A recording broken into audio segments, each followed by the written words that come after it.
So, good evening, everybody. Welcome to the Complete Guide to Light. I am now joined by Mark. How you doing? Awesome. Well, I think we're all full up with flu anyway, isn't Well, it? we've all got something going around here. We seem to have passed it amongst ourselves, but yeah, it's quite a close office is a fun office, I guess, or something like that. Is that why I've sent you to your own office tonight? Yeah, it's quite weird. I was just looking on the weather and webcam. We've got the exercise bike because I've got to lose 70 pounds. How am I going to lose 70 quid except space? Well, I was half Spend expecting it. to see you doing the webinar on the bike. That would have been quite amusing. Maybe we No. could do a telethon or something like that, a Photoshop thon or something like that. It'd be quite amusing. Anyway, No. right. Let's not do that. This one is improved. We knew it would be. This tonight's topic, Speedlight Mark, has proven incredibly popular, which we were expecting it to be. And for that reason, and I know we'll touch on it again, we're going to actually do a second part straight away next week. So we are going to bump the series around. So you'll just, same date, whatever plan for next week is, we will be doing the second part of this. So, Mark, just quickly there, explain to us what we're going to be running through tonight, and then we'll get into it, I think. Well, tonight, obviously, it's everything to do with the basics of the speed light. Just get up and going and everything else with it. For me, speed light can either be very complicated or it can be the simplest thing that you ever use in your life.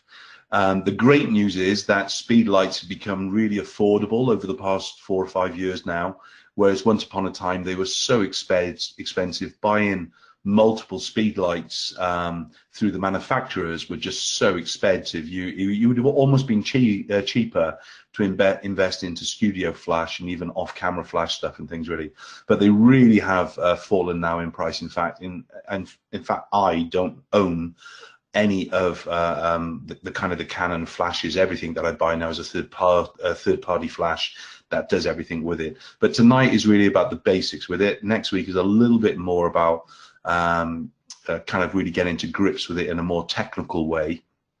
I try to reveal some of the kind of the basics of flash tonight as well, but it's in a structure, so we'll kind of be able to actually reveal anything, and that's why we do these things live, isn't it? So at least if you've got any questions, small, big, stupid questions, it doesn't matter what they are to you, you want to know the answer, and that's what these live events are about and things really. So tonight really is, as I said, about the basics of Speedlight. Perfect. And you've just said my next bit while I give you the screen. Any questions or queries you have for Mark, please pop those through the question panel, and then we'll ask those where appropriate, or we'll always allow plenty of time. Mark, I should have just sent you the request. Excellent. I'm seeing you You there. got that? So I'm going to go quiet, mate. It's all yours. Bro. So for those of you live with us, I'm going to be showing some stuff on webcam as well. Okay, so I'm going to be showing some of the kit that we use in, and basically a little bit of kind of just so you can get an idea of what you need to actually invest into if you're going to be doing it. I've got some slides as well, obviously, so you'll be able to actually see more or less what we're kind of showing. So when we start to talk about speed light, for some people, they kind of don't even know what the word speedlight means. So it's the common name that we refer to for an on-camera flash. So in my hand now on the webcam, you're basically seeing a third party Canon. It's made by Yongnuo. I think that's how you pronounce it. But this is a third party little flash with all the technology of the Canon one itself, except that this one's about 60 quid and the Canon one's about 500. All right. So obviously, like anything, the early adopters of creative on-camera flash were spending quite large amounts of money, and it was a big trend. And it's kind of coming back again. Thank goodness, and that's because of the third-party cost and things really. So I suppose the first thing to kind of really look at now is why would you invest into speedlight photography instead of perhaps studio photography equipment? Obviously, the first thing, it's basically its option to not be able to be connected to the mains. That's the key thing, because all these things are battery powered, AAs and so on.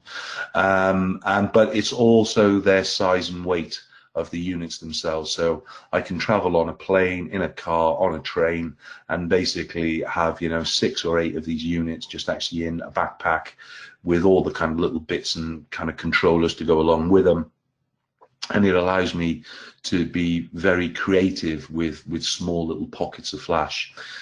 It is a small pocket of flash, so it's not going to light an auditorium. Neither will a studio flash, by the way. You're going to have lots and lots and lots of lights to actually create big light, as it were. So basically, a speed light in its design is always trying to get bigger.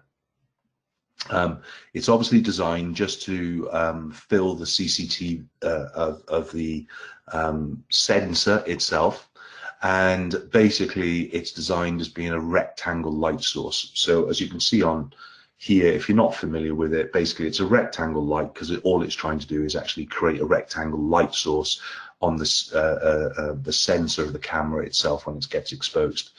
So if you're a studio flash photographer, obviously we're used to actually having round light. So often a lot of the accessories that are produced for a speed light are trying to actually make it go bigger, softer and rounder, because by design it's hard and it's rectangular by design. But it allows us to actually get very, very fast and get very creative, pretty much with very little skill level. The simplicity of the use, I can say that, but I think when you first start to get into the technology of the flash, it basically is a nightmare. In fact, I was at a seminar in London with one of the top photographers of the world, and kind of he goes around the world demonstrating Speedlight. He's a Nikon photographer, and basically it's going back probably about 5-6 years ago, a little bit more even. And because of the technology and the Speedlight at the time, as soon as things start to go wrong, they really do go wrong, and it's basically you're almost trying to recover yourself. But the technology within the Speedlights now, with wireless built in, has allowed for a much greater control and much greater accuracy in exposure, and a little bit more, well, a lot more guaranteed that the flash is going to fire when you tell it to fire, instead of relying on infrared control and so on and so on. But the simplicity of the use, obviously, once you start to actually get the basics of your flash, then you start to actually learn to do one thing with it before you then move on to the next. And that's where next week I'm really going to look at the more advanced functions of some of the kind of the features within the flash itself. As I already said, cost of the units plummeted in price now.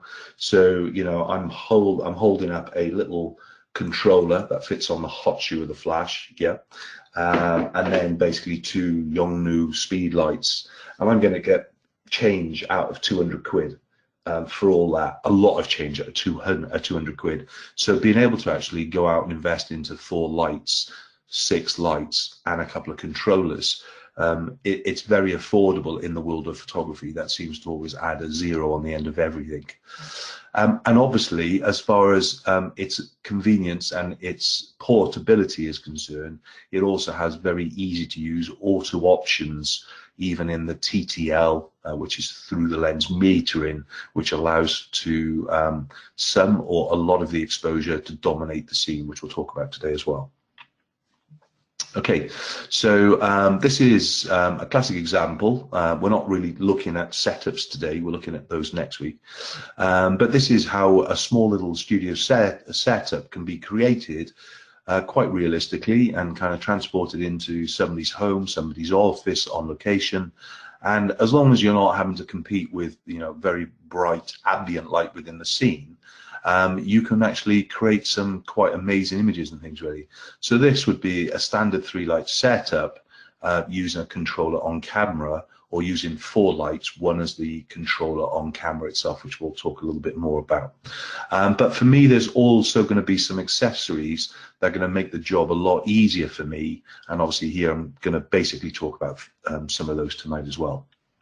So with on-camera flash or speedlight flash, whether it's on camera or off camera, we're going to be using it in several ways. Probably for many of you, when it's on camera, you're going to be using it probably as a fill light, so to compensate the harsh shadow created from the sun, or to help with some backlight coming in from the sun and so on. You're going to use it to create the light where there isn't any, or the light in the scene is very unadventurous and you want to actually create more dominance, create more drama. You're going to perhaps have to use flash in some way to totally create the image. In this case, the silhouette, where we're just using light from the behind on the floor, bouncing up onto the ceiling to create a kind of a dramatic silhouette. But this just allows you to create an image out of nothing, and that's what small pocket lights really allow you to do. You're probably going to use it at some stage to equal the ambient light within the scene, whether it's being pushed through something soft or a controller, like a honeycomb grid or something. But you're going to probably actually try and use it to equal what is the ambient light on location. Most of you will probably want to overpower the ambient light fully as fast as you can, because you like these darkened skies and so on. This image specifically that we shot, I didn't have another image with a flash in the photograph, but this is an Elinchrom off ELB, in fact. But you could be doing exactly the same thing with Speedlites. So again, this drama, this creation, is not only overpowering the scene in the background, but it's also putting the light in a position that creates the drama like we would with any portrait, of course. Then it's to create light where there technically is no light, yeah? And basically, then you're pretty much going to start to look at what is the minimum that you could use to actually create some drama, some look, some feel within the whole setting itself. And then, of course, you might want to use Speedlight Flash to just give a certain kind of styling. And even this, in fact, is overpowering the sunlight falling onto her and creating all the beautiful flashlight is all flash instead of actually any of the sunlight that was in the scene itself, and being able to actually kind of bring the clouds together and things. So it'll be a style choice that you have as well with it. Excuse me. When you start to set up your Speedlight, you're going to kind of end up with just this basic little thing, and you're going to go, okay, it's not looking like what I've seen him demonstrate on a stage, I've seen him demonstrate on the academy and whatever it is, so what can I do to actually improve it? So for me, this is a basic setup for everything that I'm doing as a professional photographer or a user of Speedlight. So I've invested into what I really need. So a couple of things that I'm going to need. Obviously, what we're seeing here is the Speedlight, and on the front of that, we've got some form of softbox. Yeah. Then we've also got an extra battery. That's that big black pack on the right-hand side. That is going to pretty much take over any of the power of the flash itself. I still have to have AA batteries in the Speedlight, because the Speedlight technology within itself is basically being run by the AAs. That kind of brings it alive, as it were, but all the energy of the flash itself is actually being powered from the battery box that we're seeing, and that cable coming out, going up to the flash, is obviously what provides the power. You're pretty much going to want to get some form of stand. You've probably got studio stands anyway hanging around the place, and you'll want to use those. And you want to make sure they don't blow over in the wind. So you want to find some way to actually make sure that you can add some weight to the actual stand as well. But probably the joint, the knuckle, is what is going to allow it to tilt, and I'll show you those soon. But of course, then we need something to fire the flash itself if the flash doesn't have the technology to remote trigger. So you might have a very old flash and you need to actually buy a third-party product to be able to actually kind of trigger it and so on. Next week specifically, we're talking more about TTL control, looking at how the triggering system can allow you to get very creative with small little flashes very quickly. But remember, there's loads of alternatives in equipment besides for what I'm showing you, and you should always check that the Speedlight that you buy is compatible with the camera body that you're basically using it with. So for me, along with the Speedlight, I need a form of battery power, something to soften the light source like a softbox, a stand to put it on and not just something to hold in my hand, a trigger to make sure it fires if it's not built in, or if I'm linking it in with Studio Flash as well, and a joint which will allow the flash to be angled a bit like we can do with Studio Flash. So I suppose the first question is, when should I be using on-camera flash? And when I mean on-camera flash, I'm on about Speedlight full stop, whether it's on camera or basically in a hand or on a stand. Yeah.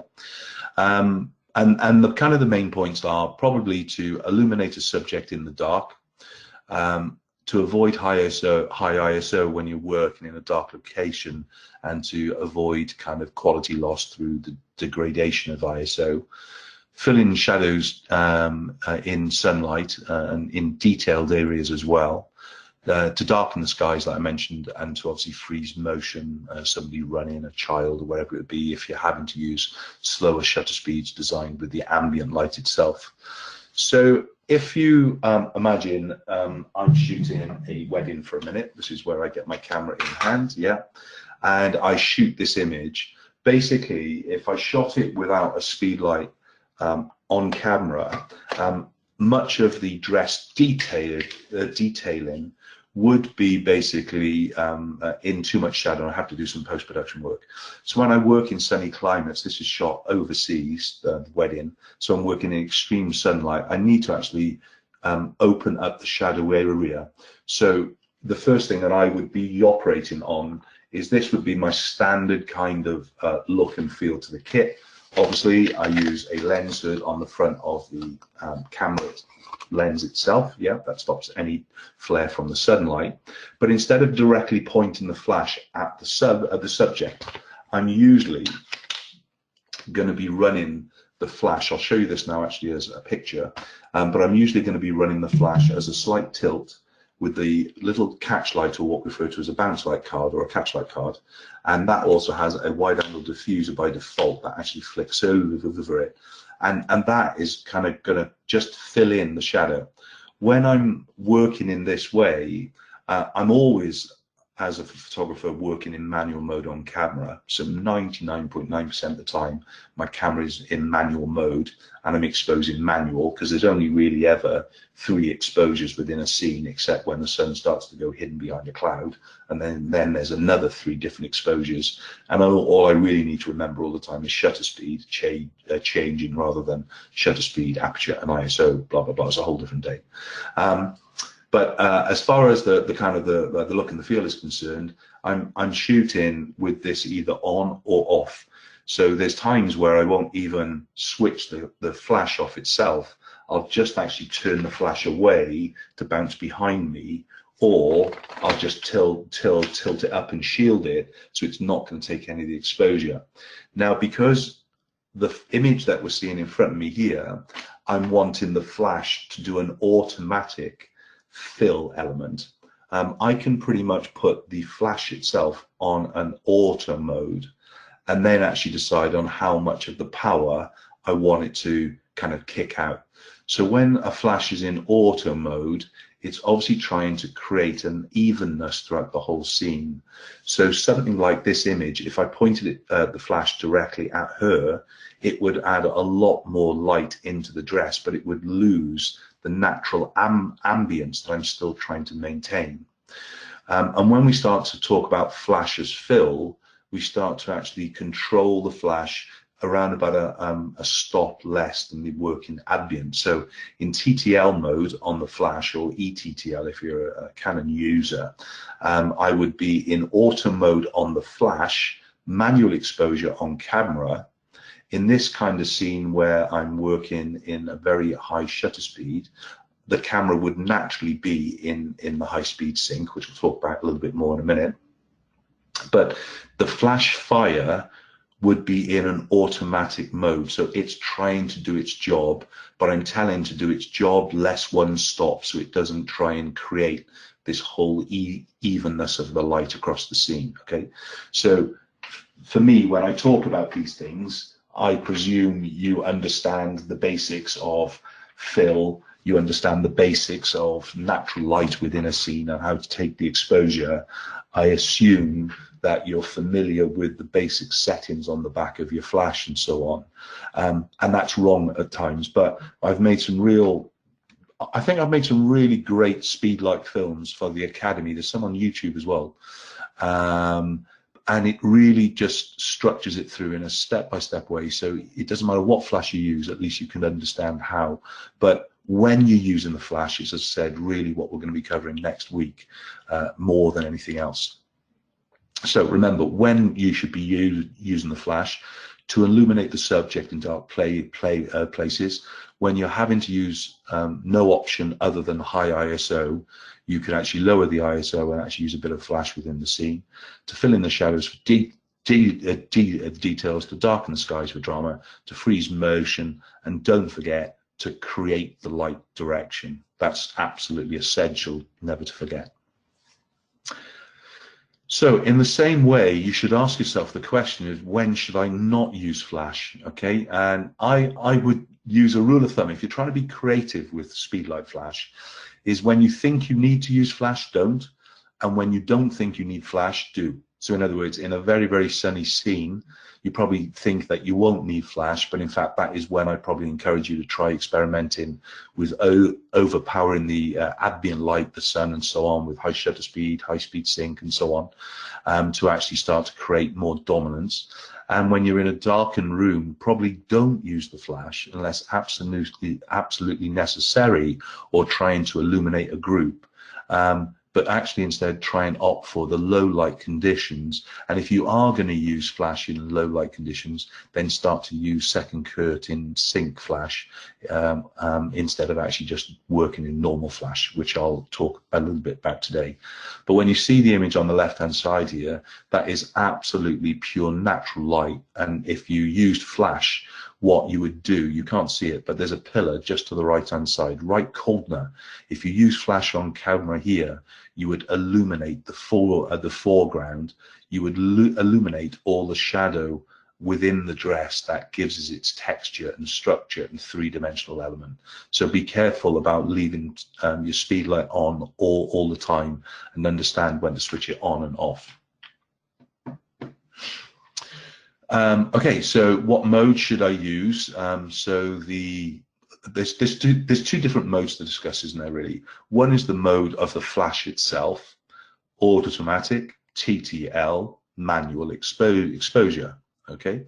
The other is basically the camera settings. Should there be a manual mode, aperture priority, shutter priority, or bulb, okay? So the first thing is, let's tackle about the Speedlight settings itself. Or the auto exposure is where you're wanting to use the technology of the product, the Speedlight, to help you within the scene. So in other words, when it's candid photography, you really don't have time to actually set things up specific. You need to be a little bit lazy with the actual extra light that you're putting in, and you just want it to actually give a little bit of a flurry. Or it could be that you're shooting a bit of a press event and you need to actually absolutely guarantee that you're going to illuminate the main people in the shot, and you haven't got time to actually set anything else structured wise on the flash as far as its settings are concerned. So the auto exposure, in fact, for many photographers is the first choice before they actually start to move into a TTL mode. So the auto exposure is very, very similar, but has slightly more subtle settings on the actual flash unit itself, rather than relying on having to go to the camera to actually use some of the TTL options. If your Speedlight that you own doesn't allow you to fully control the TTL settings on the Speedlight itself. So the TTL is just a little bit more intelligent than the auto exposure, and you're probably going to be relying on the TTL once you start using it. And if your Speedlight does have the technology, it's going to allow you to actually quickly increase or decrease the amount of exposure that the flash is given out by just a quick setting on either camera or Speedlight itself. So being able to dial it down, third of stop, half stop, stop, and so on, or increase its dynamic to cope with backlight, sun, and so on. So the TTL probably is the technique that I would encourage you to be practicing with more, but I would still encourage you to learn how to fully use your flash in manual mode, just for the day that things seem to be going wrong and you're not getting exactly what you expected out of the mix. All right. So then when we start to talk about the camera settings itself, I'm usually shooting, as I said, in manual exposure mode on camera anyway. So I don't have to worry about the camera really talking to the flash much, because it's basically just going to fire it. As far as the difference between the aperture priority and the shutter priority is concerned, I would encourage you, when you're using flash, to actually work in shutter priority. So you set your flash, you set your camera setting on shutter priority, and then basically the flash helps to just create the aperture that is being used within the scene. And then of course bulb if you're using for long exposure. White balance, I find that with my Canon flash, it's better to be used in the flash mode, so the flash color balance, or the daylight mode. But I often find that Nikon photographers are actually better use the auto white balance mode when they're using a speedlight, and specifically a speedlight on camera.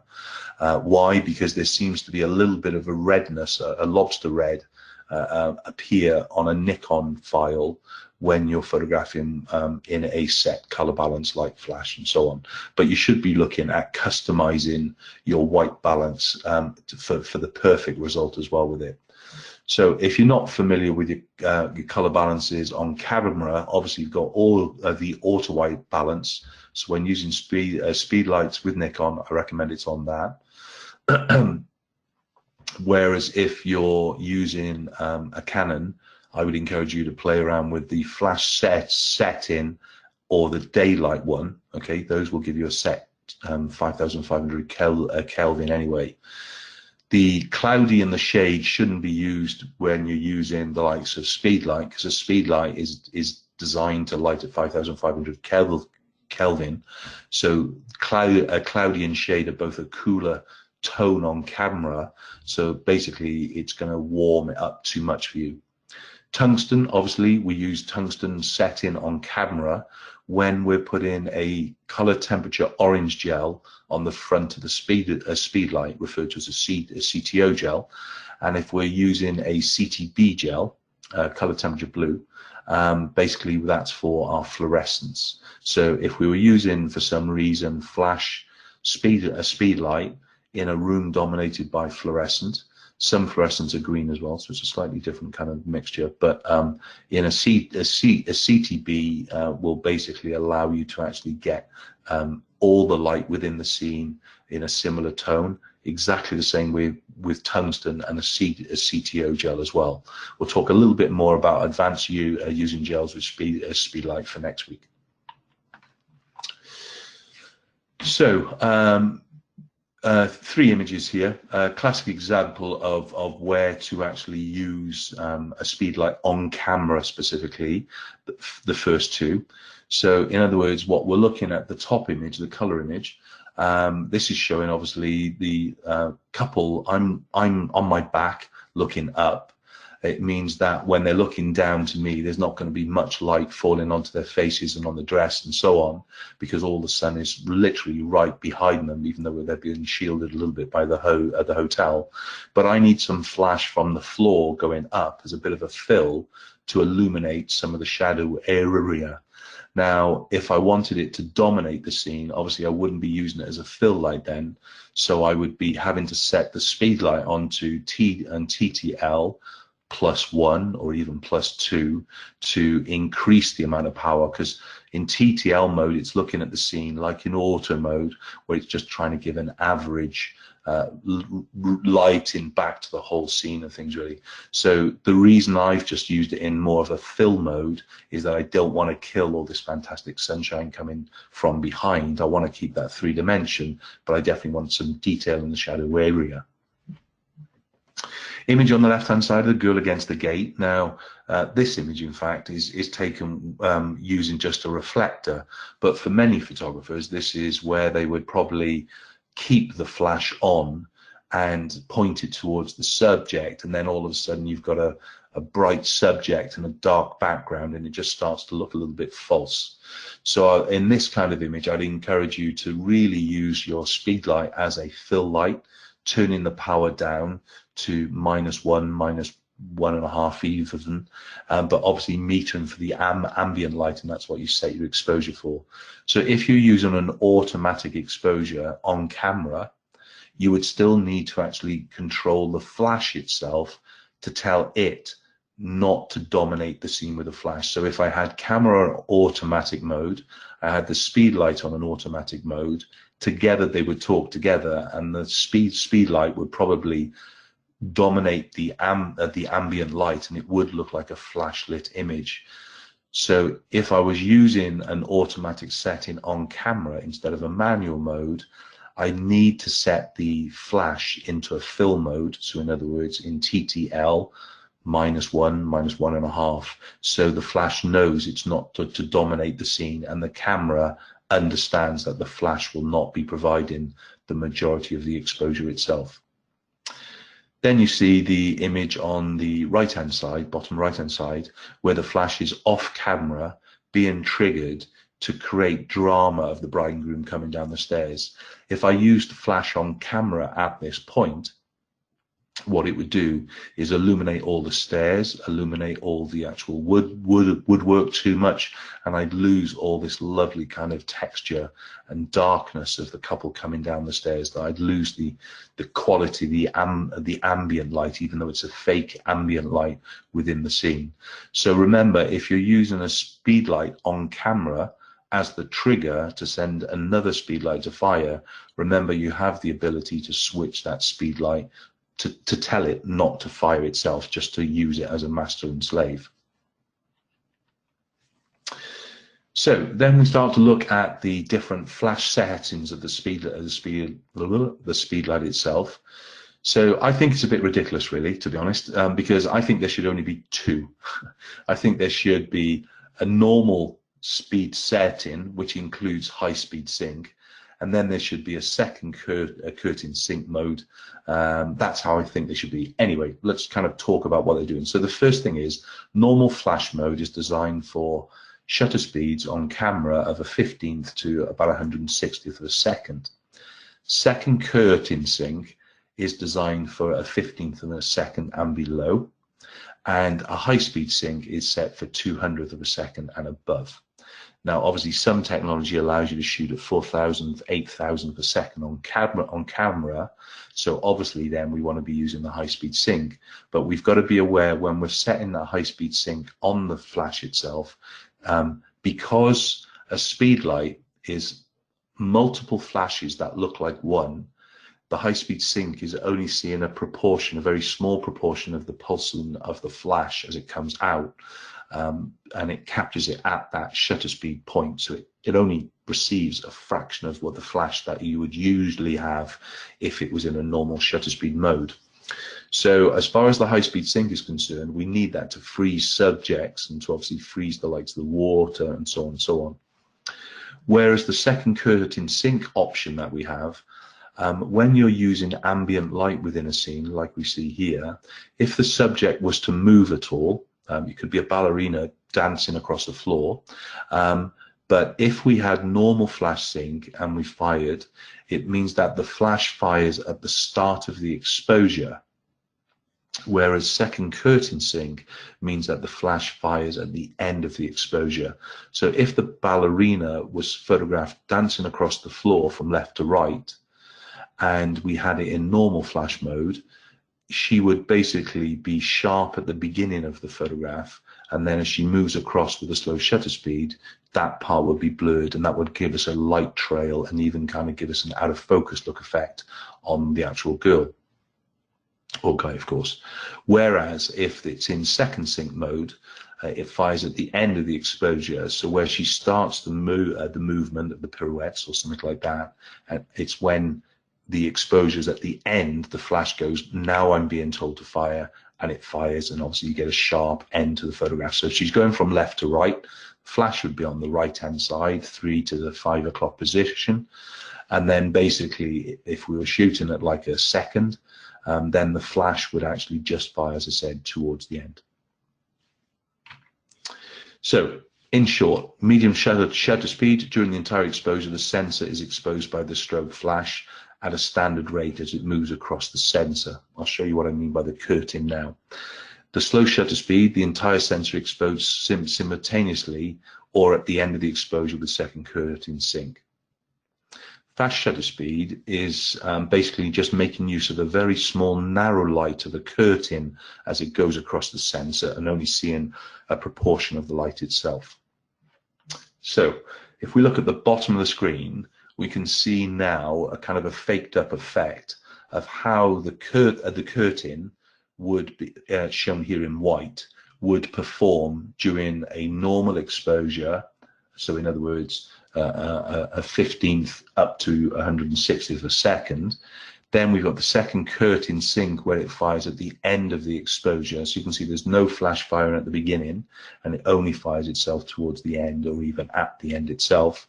And then with the high speed sync, a narrower slit, and basically kind of captures it in the middle of the exposure. That's really what it's going for. So starting off, when we're getting going, what have we got to do? Well, in the good old days, flash to flash communication was a nightmare because they only worked in infrared. It meant that there was an infrared beam sent from one flash to another to say, fire now, and this is the information I want you to fire with.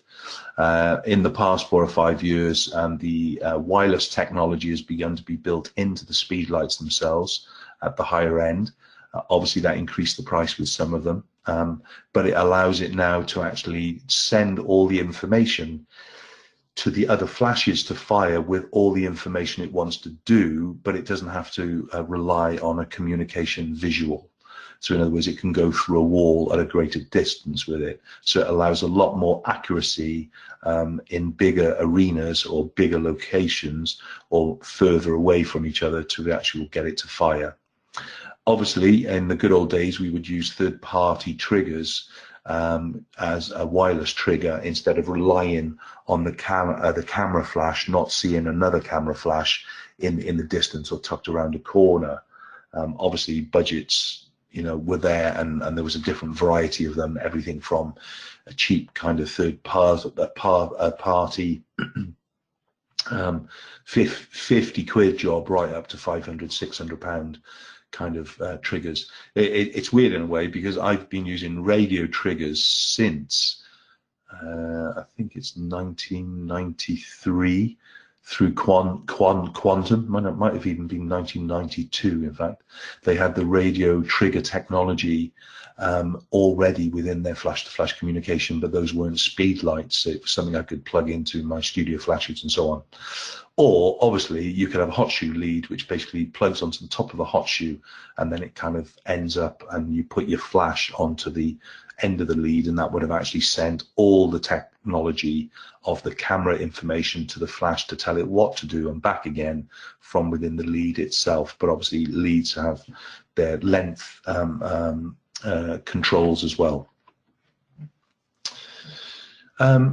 Photographers start to really get obsessed by the ratios of different flashes. So when you're using multiple intelligent speedlights, there's an option for ratios, and basically what it does, it allows, if you're using 2 or more different groups of flashes, and even though I'm showing here just 2 flashes, one on the left is A, one on the right is B group, I could have 10, 400 in the ratio of A group, and basically I could have 5 in the B group. I could have as many as I want, but basically they were all going to be controlled in the same ratio.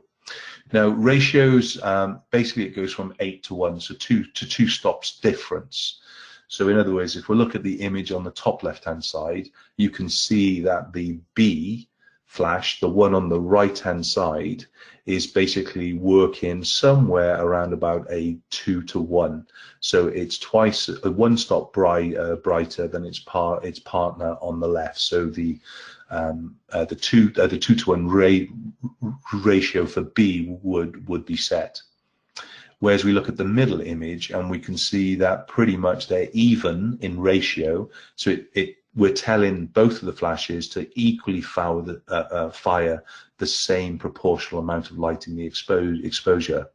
Whereas in the bottom image, I've got all the power being really pushed from the right-hand flash and almost no flash coming out from the A. So in other words, we've got a full 1 power here, but the A flash is on an 1/8 of the one. So we would look at this as a 1 to 8 on the B setting, rather than 8 to 1 on the A. So 8 means less power rather than the 1. So that's all you've got to remember in ratios, is the higher the number, the less of the power that flash would particularly have.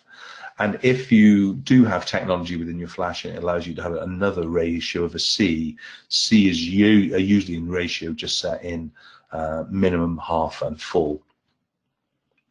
So if we're using ratios, though, in manual mode on the Speedlight itself, we also have the ability to change their settings. So technically, it's not a ratio, because you've got the ability to set it more into an automatic mode. There's a little bit of confusion there, but in the manual, it would still say it in this way. So if you think you can go 128th of the power, 164th power, 132nd power, 116th power, 1/8 power, 1/4 power, 1/2 power, and full. Okay, so those are all the kind of different settings that it would have. And basically, you can actually set the likes of all of that up. If you've got a controller, it's a lot easier to see them rather than on the back of a Speedlight that is acting as a master. So at some stage, when you're using multiple flashes in ratios, whether it is a flash on camera that is acting as a master or a controller like I'm showing you in my hand, they need to actually at least be showing and being able to control all the other flashes within the scene itself. Right, so back to the basics. So remember, the Speedlight on camera has tilt ability, so it can change the direction of its light. So obviously the image on the left-hand side is direct at subject. The image second in would basically be a slight little kind of pointing upwards, but that would pretty much put a shadow on the bottom half of the subject if they were in front of you, because obviously most of the light is going upwards. Some of the spill of the light will actually come down, but most of it is going up. Then obviously when we're seeing the third image, then this is more the position where you would be bouncing it off a ceiling perhaps, and trying to create a wash of light, so it might be acting a bit like the fill light within the scene rather than the key light itself. And then the image that we're seeing on the right hand side is basically a directional, but it's a point. Now remember, even when it is turned, like we can see it here, it can still also tilt, so you have that full ability. So when would I use these different settings with it? The one on the left hand side would be when I'm trying to actually shoot a group a long distance away, or when I'm using the zoom function and I want to actually put an almost spotlight of flash when I'm using a long lens. We'll show you that next week. I'd use the second setup with the slight tilt, very rarely in fact, but one where I want to just give some illumination to the subject, but put more of the energy kind of going upwards instead of lighting the floor as well. Obviously the third image then would be, as I said, bouncing off a ceiling, or not getting it to affect any of the exposure if I'm in open air. And then the one on the left, the right hand side where it's turned, this would be a classic use for me if I was in a darkened room and I was had the option of a white wall and I wanted that to become a big light source. So I would point the Speedlight at the white wall with the subject directly in front of camera. I would create a very large light source then compared to the little light source that the Speedlight by design just creates. Then I mentioned about the knuckle. For me, probably the most important thing, in fact, once we've got the triggering ability off camera.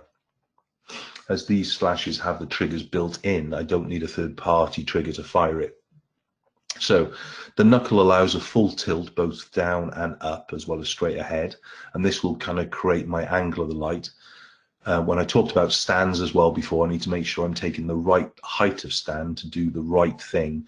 So I've got 3 little small Manfrotto stands that are great, really portable stands, but I also need to carry with me 2 very tall stands in case they're going to be in the distance or up high or going to light a scene of a room or whatever it would be and things really. So again, the right stands for the job.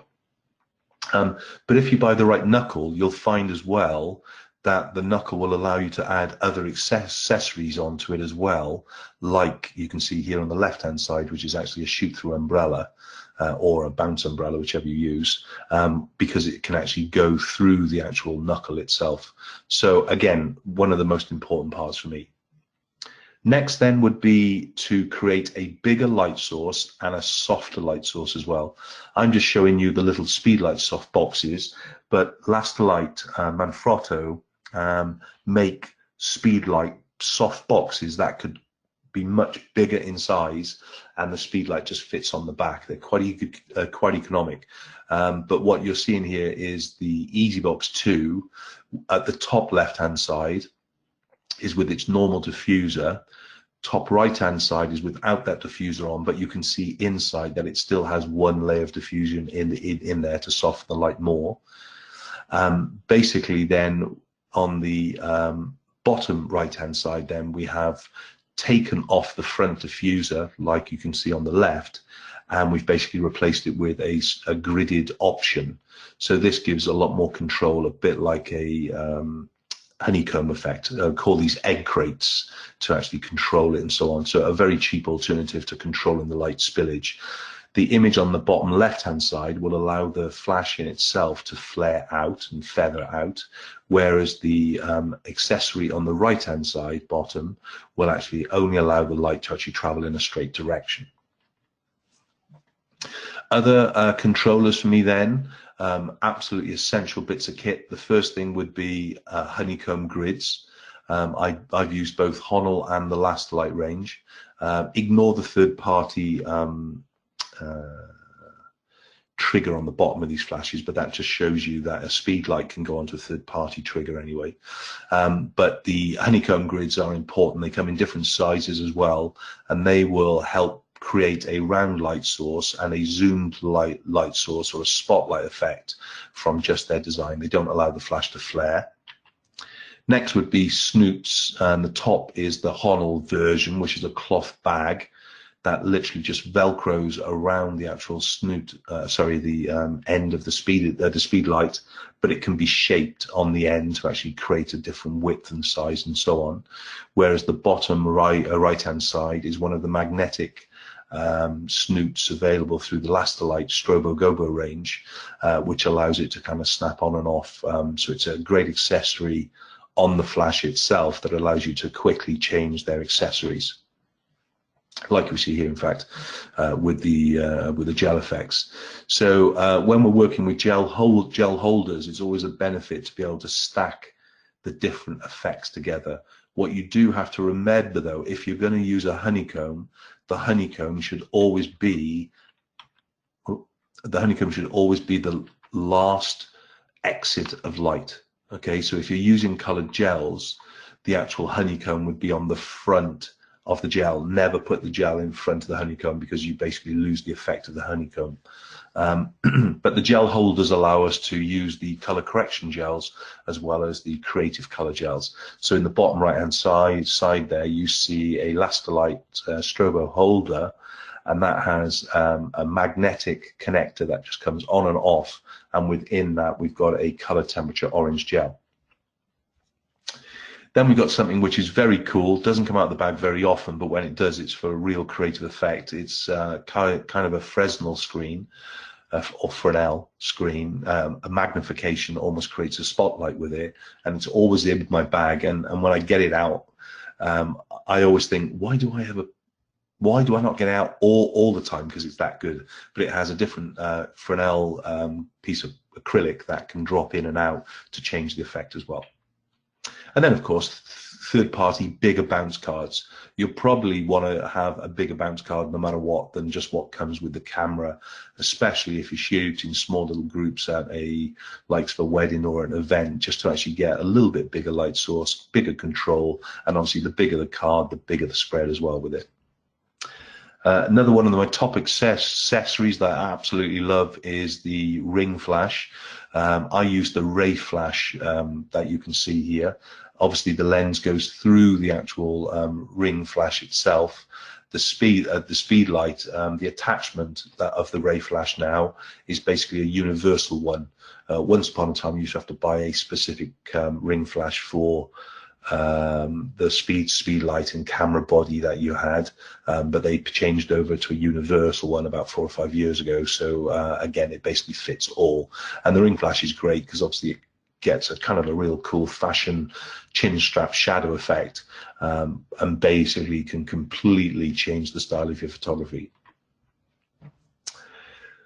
So I mentioned, I showed you visually about the controller. So now we're seeing basically the Yongnuo E3RT Speedlight transmitter on the top of the hot shoe of the camera. So basically all the technology of fire now, don't fire, how much do I fire, and so on, would be set all within the actual controller itself, and that would tell the Speedlights then to either flash or not, or how much to flash as well.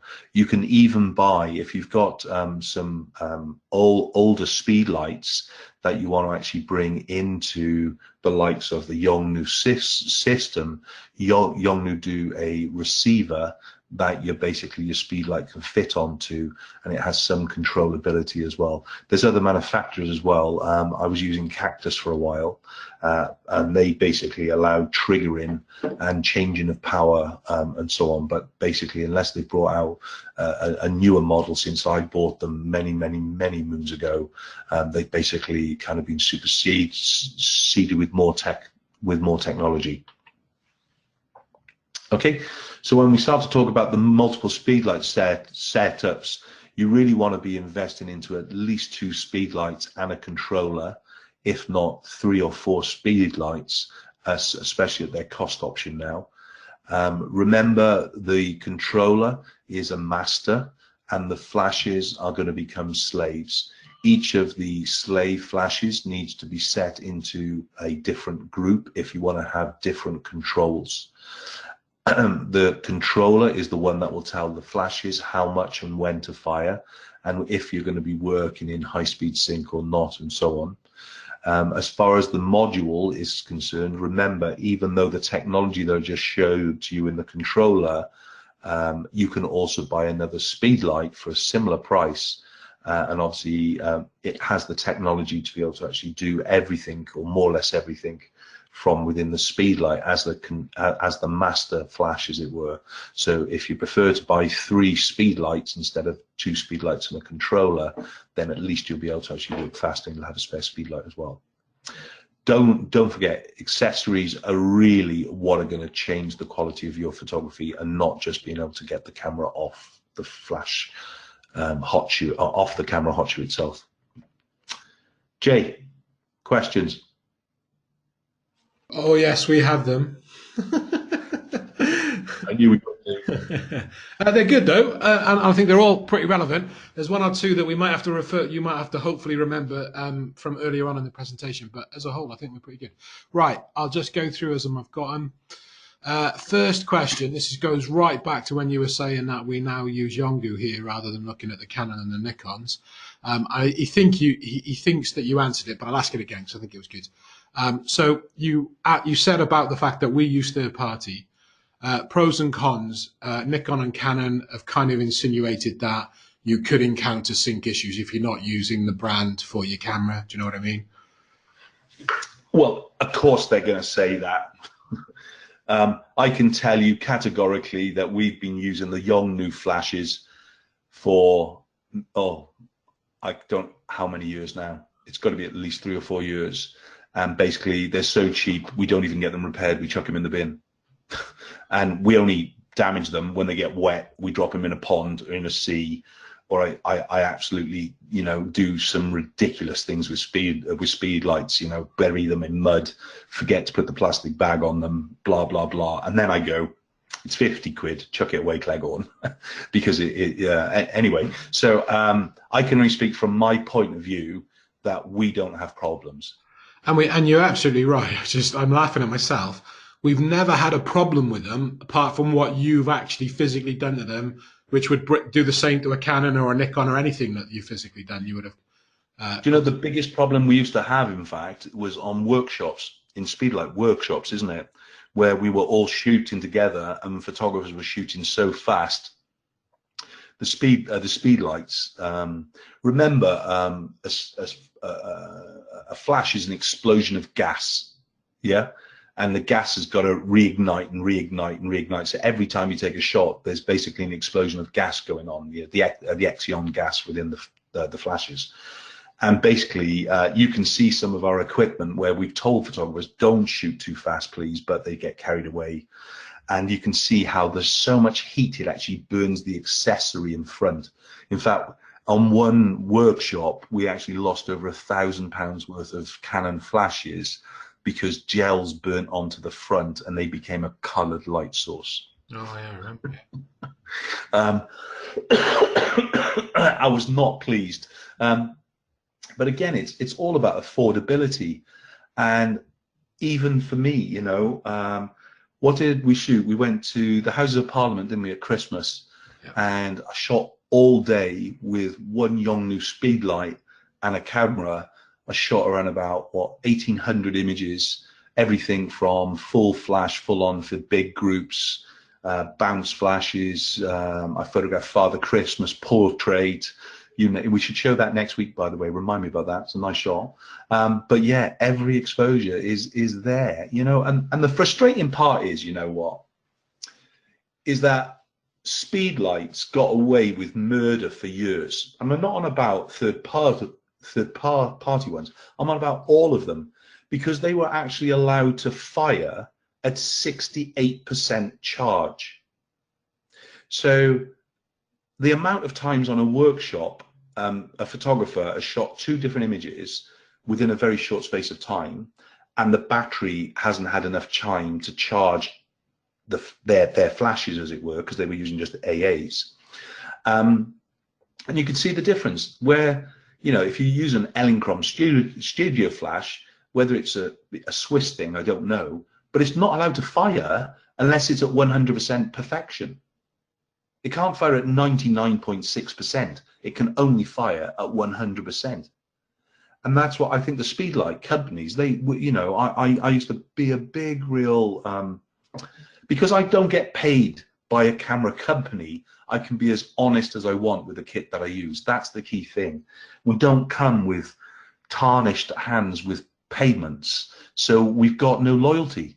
And that's what is the benefit of the Academy, is that we can tell you stuff that is not lip service because we're linked into a sponsor. We can tell you the truth with it. So as far as going back what you're on about, we've not had a problem with syncing. And that's, like you said, 3 or 4 years since we've been using the Yongnuo. So brilliant. Yeah. I know you touched on it. Just to reiterate, the soft boxes and the manufacturer types, who's making the soft boxes we use for our Speedlights?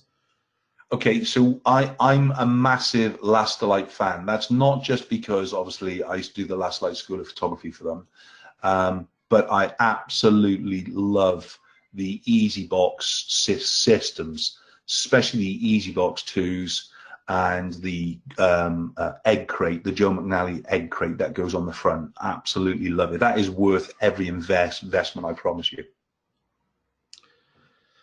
When using TTL for fill, how do we know that the flash is putting out 1 stop under? Because you basically get to set it on the camera itself, or you can actually do it. I find it quicker to set it on the camera, yeah, but you can actually do it through the menus within the camera itself with it and things really. So I basically would just go onto the flash and set it into a -1/3, -a stop, and so on. So you're basically, instead of in the 1-to-1 mode, you're actually taking it down in the settings. I think this was going. You were talking about white balance. This is way back into it, and the question was, can you not just fix the white balance in Lightroom when shooting in RAW? Yeah, of course. But there's nothing better than if you've got to show up, you know, just to reward yourself, to look on the back of the camera and go, nailed that, Cleghorn. You know, especially when we're using multiple gels and CTO and everything else with it and things really. Yes, we can fix anything in post, but you've got to remember I'm a photographer, man and boy. I came from film and slide transparency film, and we couldn't fix stuff in post-production. So in my head, there is no reason why I should waste time in post-production when it takes me seconds to actually create on the back of the camera. Great. Okay, so this gentleman, he uses these Canon 580 Speedlights, which he normally uses in ETTL mode. Is that what you meant by auto, and is that where you adjust plus and minus as required? Correct. So remember, the 580 is an infrared speed light. So if you had two 580 speed lights, and you were wanting them to talk to each other, the only way that they can do it is through their infrared beam. Brilliant. Okay, this is actually help and advice with a Speedlight setup. Let me just read it. It's not too long. Let me just see if I get it right. What would you advise best settings to capture motorbike? I think he's implying the light trails in a darkened wood where the rider and the bike are moving and we need illumination. Is this second curtain sync the option? Absolutely right. It's second curtain sync, yeah? So you basically want the flash obviously in the direction where he is going to, yeah, not behind him. So you could still use the flash.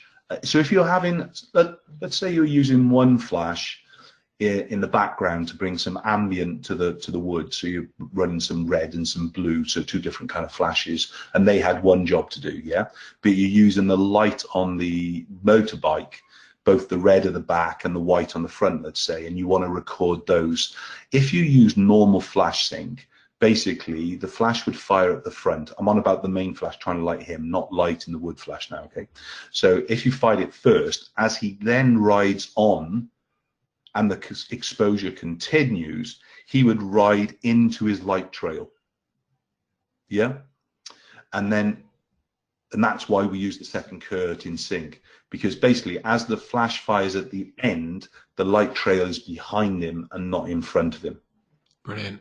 I actually, even though that's answered a great question, I think I've asked it to you wrong, and I shouldn't have said light trails. It was actually a trial bike. So the actual question then in that instance is the bike is moving in a darkened wood, and they want to capture the actual rider and the expression on the rider. So would that be different in any way? It depends on, obviously, if you're static, you're really going to need high-speed sync, isn't it? Yeah, because if you don't, he's going to be blurred anyway. But in a darkened wood, so if there's very little light, the only exposure that would be created would be the light from the flash that is fired. So you won't so much have a blurred subject then. I think I'm explaining myself right to you. So if there is a darkened wood, you could use high-speed sync if you had a static camera position. But we'd usually, I'm sure you are already, but you're actually panning with the biker anyway. So you would actually get away with the second curtain sync to make sure that any ambient light is left behind him and not in front. Brilliant. Thanks, mate. Yeah, and he said that's exactly what we needed. So thanks for that. Brilliant. Okay. Misreading that. Do the Yongu flash work? Oh, do the Yongu flash work with a Canon Speedlight as a master? Yes, weird. I heard a rumor, and don't quote me on this, all right? But I heard that actually Canon have bought Yongnu, and I don't know if that's true or not. But basically, it's very hard to actually tell what is the difference, except for a flipping badge. But you can use a Canon to fire the Yongnu, a Yongnu to fire the Canon. You can use the Yongnu control. I'm on about if it's the 600s that we're on about, yeah. You can use the and you can buy the older versions as well. You got the 580X twos, Canon 5VX2s and things. You can buy the equivalent Yongnu of that to actually interact, and it's just absolutely nuts. Okay, I'll take you back. oh God, I can't remember when I was. I was over in Norway at or was it Finland? One of the two, at an event, a photographic event, and Nikon released their brand new sing and dancing camera, blah blah blah, and they also launched a new Speedlight at the same time. No, I tell a lie. It was Canon. Canon launched a brand new camera, and they brought out the 600. But they took the 600. It was technically 600 quid for a Speedlight. And I said to the highest guy in the land of Canon, not one of the Japanese, one of the Europeans, as it were, I said, I think you're idiots, you know. I think you could have brought out a Speedlight at 200 quid with all the technology that you've got, and you would have had every Nikon photographer, press photographer, sports photographer on the planet going, right, let's ship all our equipment out, we'll buy all Canon in, because these Speedlights alone are going to save my bacon and be able to get me creative and everything else with it. And I think they missed a massive trick on that and things, really. I'm not sure if you can hear screaming going on in the background, but that's my eldest grandson. I do apologize, but there is no pain being inflicted. It is all play, I'm sure. Austin, who's on with us tonight, has just found an article on iStop Lounge saying exactly what you said, Canon by Yongu. So, is that the case then? Well, there's a link here. There's a link here to an article on iStop Lounge saying that Canon by knockoff brand Yongu is the title of the actual article. Does he repair them? You didn't make it up. Yeah, fair play. Do they repair them under warranty? Because I'll be really happy if they do. Excellent. I think it was, but let's just check. The accessories we were looking at, particularly the Fresnel one you're on about, that was the last light one, isn't it? That goes into the last light holder. The Fresnel, yeah, the Fresnel. The Fresnel, sorry, it's my bad. Yeah. It's a part of their Strobo Gobo kit. Brilliant. I don't even know what we use. You'll know better than me. Any recommendations for AA batteries that last? We're using the Costco ones, aren't we? I was just going to whip them out. I'm going to say, you'll never believe what we use. We use Kirkland. Costco. Yeah. Do you know why? Because basically we don't rely on the battery for the power. So yeah, we don't need expensive batteries because we buy the battery packs. Godox do a really good third-party battery pack. There's I'm sure Yongnu do as well. You know, I use. That was the next question was about battery packs. Obviously, we told them about the Quantums, but they're not the cheapest option, are they? No, to be honest, with hand on heart, I can't advise you to buy a Quantum battery. I mean, mine are so old. You know, I've had my money's worth 100 million times out of them, but when you're looking at they're kind of 500 quid each. Anybody, you know, being realistic, just couldn't afford to do it. I just did a quick search there. So I don't know which ones they are, but if you look at things like the Nissan, I'm sure Godox do a battery pack. But you just got to make sure that you buy the right cable to go with it. It looks like this one runs 2 flashes as well, which is always a good option. But I thought that somebody had brought out a pre 100 quid battery pack for Speedlight. Yeah, we saw one, and I know we talked about it, but I can't think for the life of me who it was now. You're not wrong. We were chatting about it when it came out. Yeah, let me have a quick search. No, in fact, the Godox is actually coming in about 130 quid. A couple of people have just said actually that Nissan or whatever you just showed, they're using it and they're finding it incredibly good value. Yeah, bro. Yeah. 130 quid there. It might be. Oh, okay. So look, they've got an external battery at the bottom. So it might be that you might be able to buy extra ones at the base. I don't know. I can't give you the advice because I haven't got them, as I said. but that might be a controller on the top. It definitely takes two flashes there, but you might find that the cheaper part is the extra batteries that they've got on the base and things, really. This was quite nice. A couple of people have just said with regards to rechargeable batteries, 3 different people have all said that they use the IKEA ones and work great, and they recharge really well and last really long. So yeah, there you go. You know, you've just got to be aware of when you run out of power, and you soon get used to it, and you're ready. You know, it's different when you've got to shoot 1,000 or 2,000 shots in a day, and most of it is actually from a speed light with it.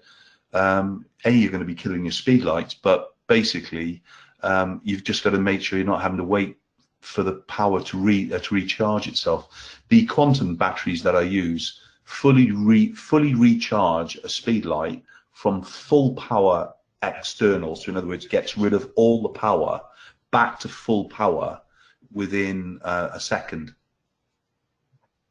Brilliant. Yeah. Can you mix the Speedlight brands? I know we've talked about that already, obviously with the Yongus and the Canons. We've had a few questions about Nikons where I've said obviously we're primarily Canon users, so obviously you know check it in advance. But most of them are pretty universal now. I think we're getting there. Just got a few left, mate. Oh, this is well, you'll know this. This is a specific question about the Yongu. If the Speedlight went to sleep for a while, will it wake up straight away by pressing the shutter? Some of them do. It depends. They do have different settings, and that's the same. Do apologize. It's the same with the Canon flash itself. So it depends on the mode that it's been set into. So the basic mode that it goes to sleep after, I think it is like 30 seconds or a minute or something like that. But you can actually switch that off if that's what you want to do. Brilliant. We're getting there. Sorry, just how do you overpower the ambient light? Okay, so we're tackling this next week, but just to do it, it's a minimum of 1 stop more power, yeah, than the ambient light within the scene. So if you walked out today and you took a photograph of the clouds and it gave you an exposure of say 125th at 11, yeah, and I wanted the clouds to be darker than they actually are, then I'd want to actually get the flash to fire to at least f16 or be able to use the high-speed sync on the flash intelligence, as it were, the high-speed sync, to be able to shoot at least 1 stop higher in shutter speed.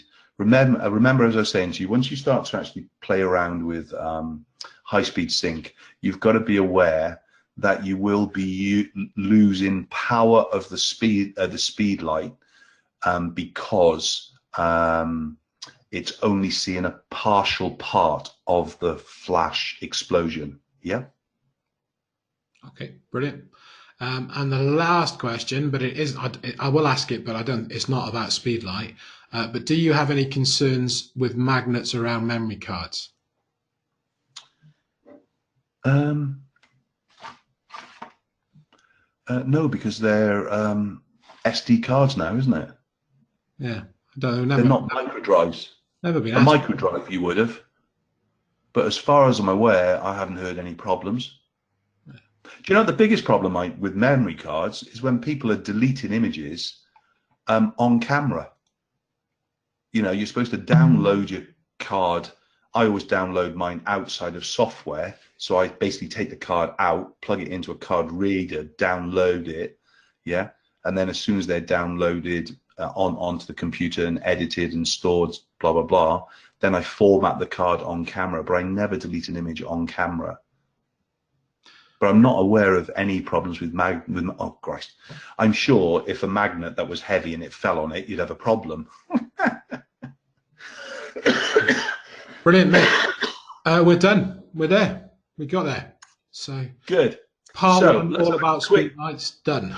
So let's have a quick just yes in the question panel, or a no. So was tonight helpful in the basics of Speedlight for you?